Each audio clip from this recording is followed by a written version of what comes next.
शीघ्र आसुथिबा प्रभु जीशु ख्रीष्टଙ୍କ नामରେ ସମସ୍ତଙ୍କୁ ପ୍ରେଜ୍ ଦ ଲର୍ଡ। ମୁଁ ଆଶା କରେ ଆପଣମାନେ ସମସ୍ତେ ଭଲ ଅଛନ୍ତି। ପ୍ରଭୁଙ୍କର ପବିତ୍ର ନାମ ଧନ୍ୟବାଦ ହେଉ। ପୁନର୍ବାର ଆପଣମାନଙ୍କ ମଧ୍ୟକୁ ପ୍ରଭୁଙ୍କ ବାକ୍ୟ ଆଣିକି ଆସିବା ପାଇଁ ପ୍ରଭୁ ମୋତେ ସୁଯୋଗ ଦେଇଅଛନ୍ତି। ସେଥିପାଇଁ ପ୍ରଭୁଙ୍କୁ ମୁଁ ଶେଷ ଧନ୍ୟବାଦ ଦିଏ ଏବଂ ଆପଣମାନଙ୍କୁ ଚର୍ଚ୍ଚ ମିନିଷ୍ଟ୍ରି इन ओडिशा यूट्यूब चैनल रे आपको स्वागत करे। प्रभु आप प्रत्येक सहित सहवर्त हो रुहतु। प्रभु लोक मैंने आज आने ईश्वर वाक्य माने शिखा आज ईश्वर वाक्य शिखार विषय चिंता करिवार विषय यह अटे प्रसंग हैला भय कर नहीं, भय कर नहीं।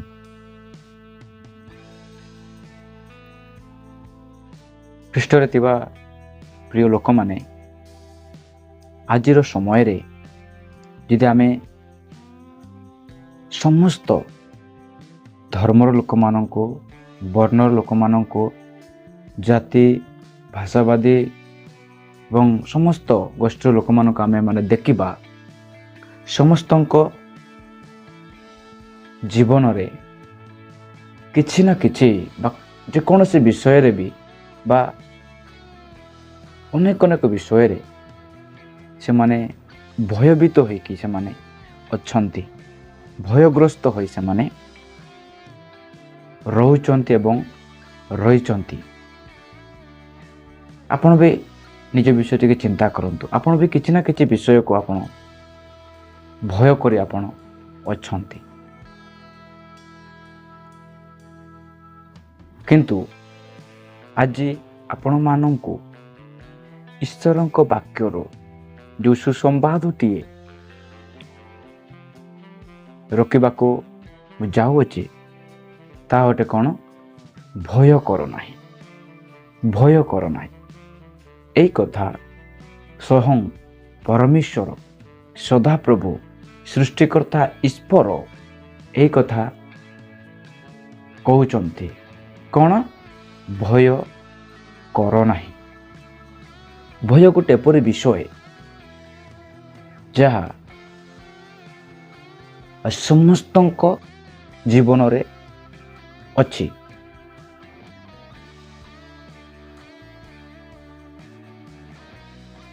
किंतु से भयरू आम मानू ईश्वर कौन करते मुक्त करते, आम उद्धार करते। से आज आम से जीवित ईश्वर वाक्यरू आम शिखा आम भय करना विषय आम शिखा और आम मैंने जेकोसी विषय आम भय करी आम जीवन काटुचु।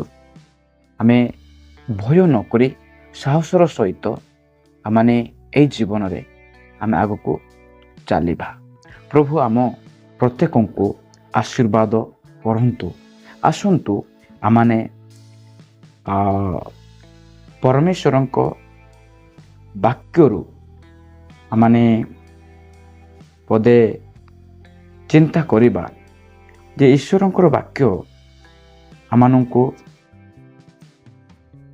कौन कहे, प्रभु को वाक्य आमानंको कौन कहउछि भय कर नाही विषय रे। मनुष्य मात्र ही बा मनुष्य मानक जीवन रे अनेक प्रकार भय, अनेक प्रकार चिंता भय। आज लोक मैंने कौन कौन विषय भय करते बेसी आम जदि देखा साधारण भाव रे मनुष्य कौन भय करे, मनुष्य अंधकार को भय करे, मनुष्य आउरे कौन भय करे, शैतान को भय करे, शत्रु को भय करे। आ मनुष्य कौन भय करे, मनुष्य लोक मान को भी भय करता है। आ मनुष्य कौन भय करे, आ मनुष्य भय करता है जमती प्राकृतिक जो ବିପର୍ଯ୍ୟୟର ପରିସ୍ଥିତି ଯେତେବେଳେ ଆସେ ତାହା ଦେଖି ଭୟ କରିଥାଏ। ଏବଂ ବନ୍ୟା, ତୁଫାନ, ବାତ୍ୟା, ଏପରିକି ଆଜି ଆମେ ଦେଖିବା ଯଦି ଏପରି ମନୁଷ୍ୟମାନେ ଅଛନ୍ତି ଡାହାଣୀକୁ ଭୟ କରନ୍ତି ଏବଂ ଭାଲୁ, ହାତୀ ଏପରି ଅନେକ ଜନ୍ତୁମାନେ ଯେଉଁ ଅଛନ୍ତି, ବିଷାକ୍ତ ଜନ୍ତୁମାନେ, ଭୟଙ୍କର ଜନ୍ତୁମାନେ, ମନୁଷ୍ୟ ସେମାନଙ୍କୁ ଭୟ କରିଥାଏ। କିନ୍ତୁ ପରମେଶ୍ୱର ଆଜି ଆପଣଙ୍କୁ ମୋତେ କହିବାକୁ ଚାହାନ୍ତି ଆମେ କିପରି ପରମେଶ୍ୱରଙ୍କ ଠାରେ ଆମେ ସ୍ଥିର ହୋଇ ଭରସା ରଖି ପ୍ରଭୁଙ୍କଠାରେ ଆମେ ବିଶ୍ୱାସ ରଖି କିପରି ଆମେମାନେ ଗୋଟେ ଭୟମୁକ୍ତ ଜୀବନ କାଟି ଆମେମାନେ ଏ ବିଶ୍ୱାସ ଜୀବନରେ ଆମେ ବଞ୍ଚିବା। ପ୍ରଭୁ ପ୍ରତ୍ୟେକଙ୍କୁ ଆଶୀର୍ବାଦ କରନ୍ତୁ। ମୋର ପ୍ରିୟମାନେ, ପରମେଶ୍ୱରଙ୍କର ବାକ୍ୟ ଆମମାନଙ୍କୁ କୁହେ ଯିଶାୟା ଭବିଷ୍ୟତ ବକ୍ତାଙ୍କ ପୁସ୍ତକ 41 ଅଧ୍ୟାୟ 10 ପଦ।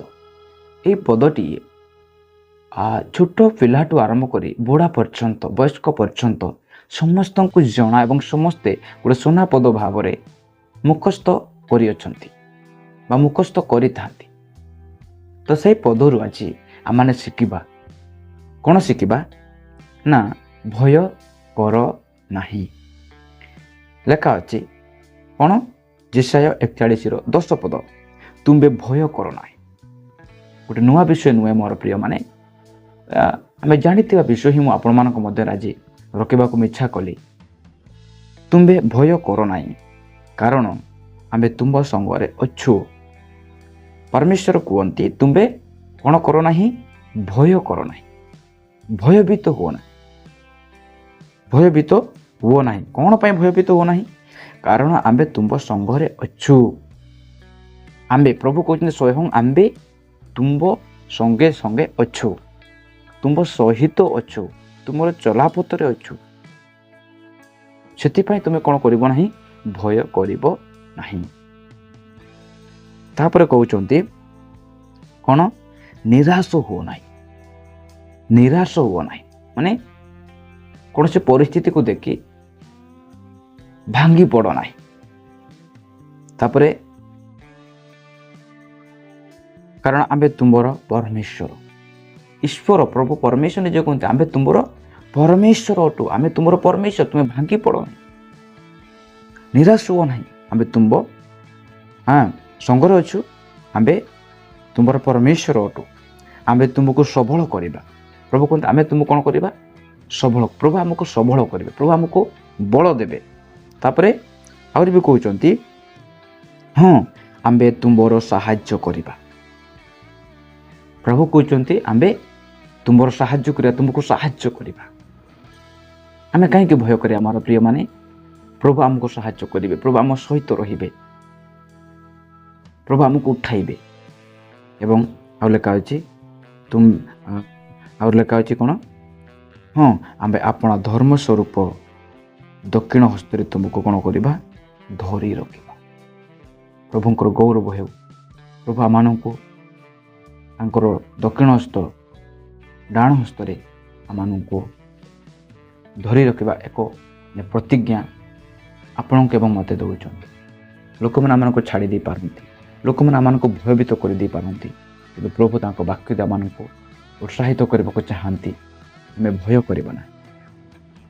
ପ୍ରଭୁ କହୁଛନ୍ତି ତୁମେ ଭୟ କର ନାହିଁ, ତୁମେ ଭୟ କର ନାହିଁ କାରଣ ଆମେ ତୁମ୍ଭ ସହିତ ଅଛୁ। ତୁମେ ନିରାଶ ହୁଅ ନାହିଁ, ଆମେ ତୁମର ପରମେଶ୍ୱର, ଆମେ ତୁମକୁ ସବଳ କରିବା, ସାହାଯ୍ୟ ଦକ୍ଷିଣେଶ୍ୱର ପସ୍ତରେ କ'ଣ କରିବା? ତୁମକୁ ଧରି। ପ୍ରଭୁଙ୍କ ଲୋକମାନେ ଆଜି ଆପଣମାନେ ଅନେକ ପରିସ୍ଥିତି ଦେଖି ଭୟ କରୁଛନ୍ତି, ତାଡ଼ନାକୁ ଦେଖି ଭୟ କରୁଛନ୍ତି, ଅଭାବକୁ ଦେଖି ଭୟ କରୁଛନ୍ତି, ପଇସା ପତ୍ର ଖାଇବା ପିଇବା କିଛି ନାହିଁ, ଭଲ ଘରଟିଏ ନାହିଁ, ସେଥିପାଇଁ ଆପଣ ଚିନ୍ତିତ ହୋଇ ଆପଣ ଭୟଭୀତ ହେଇକି ଅଛନ୍ତି। କିନ୍ତୁ ସୃଷ୍ଟିକର୍ତ୍ତା ପରମେଶ୍ୱର ଆଜି ଆପଣମାନଙ୍କୁ କହିବାକୁ ଚାହାନ୍ତି ଭୟ ନ କରି ମୋ ଉପରେ ବିଶ୍ୱାସ ସ୍ଥାପନ କର।